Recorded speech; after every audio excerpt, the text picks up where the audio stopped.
আমাদের পক্ষে লিখেছেন যে যেই যাত্রী সে he has been certified, he has been, যার বায়োমেট্রিক হয়েছে বিএমইটি থেকে, সে মানব পাচার কি করে হয়?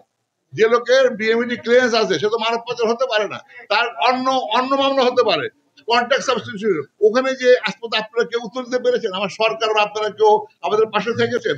আমি ভালো জেনে একটা বড় কোম্পানির সাথে এগ্রিমেন্ট করে এসেছি, লোক যাওয়ার পরে ওই দেশের কোম্পানি তাদের বেতন দেয় নাই, এটা আমার দোষ কোনো? আমি কিভাবে, how can I be crucified for this? ওখানকার আমাদের দূতাবাস কি কোনো রিপোর্ট দিয়েছে? দূতাবাস কখনো বলেছে আমার মিনিস্ট্রিকে ওই দেশের সরকারকে ব্ল্যাক লিস্ট করো?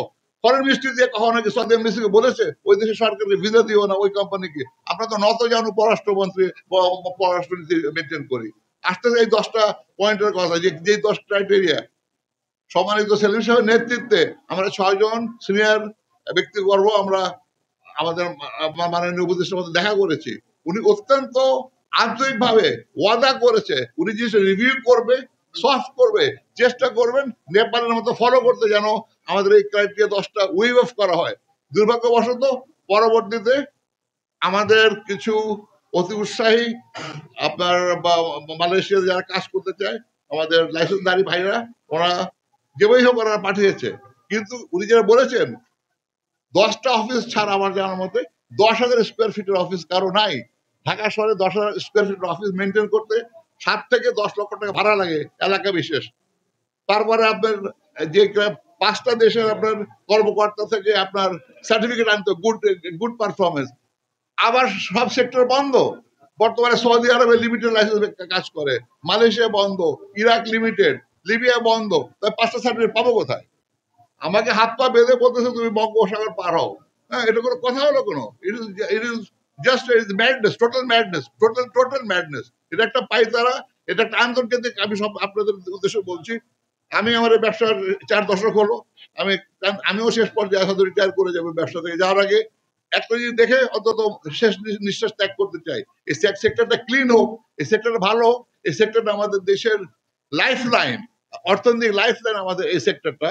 অতএব এই আন্তর্জাতিক যে চক্রান্ত, আমাদের পার্শ্ববর্তী দেশ, আশেপাশের দেশ যে চক্রান্ত করে আছে যে বাংলাদেশের লাইফ লাইন কোথায়, বাংলাদেশের গাইডলাইন হচ্ছে আরএমজি এন্ড আমাদের এক্সপোর্ট অফ ম্যান পাওয়ার। এই দুটাকে ঘায়ল করতে পারলে আমরা শেষ। দেখেন আগুন লাগছে, কি আগুন লাগছে গার্মেন্টসে। আমাদের সেক্টরে নানাবিধ পাইতারা শুরু হচ্ছে। 10,000-এরও বেশি ভিসা নষ্ট হচ্ছে, একক ভিসা যেগুলি এই 1 থেকে 24 উনি যেটা উল্লেখ করলেন। যদি এটাকে না ছাড়ে বিএমইটি, 10,000 যাত্রীর যাওয়া অনিশ্চিত হয়ে যাবে। আপনারা জানেন 10,000 যাত্রী, এদের টাকা পয়সা লেনদেন হয়ে গেছে বিভিন্ন হাত দিয়ে। এদের কি ভবিষ্যৎ হবে?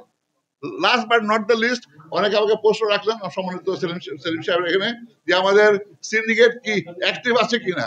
সবচেয়ে বড় প্রমাণ যে 5 বা 7,000 যাত্রী যেতে পারেনি মালয়েশিয়াতে, যারা পেন্ডিং, সেই 5 থেকে 10,000 যাত্রীর জন্য বোয়েসেল একটা ট্রায়াল ভিসা অ্যাপ্লাই করেছিল ম্যানুয়ালি, কেডিএনএ।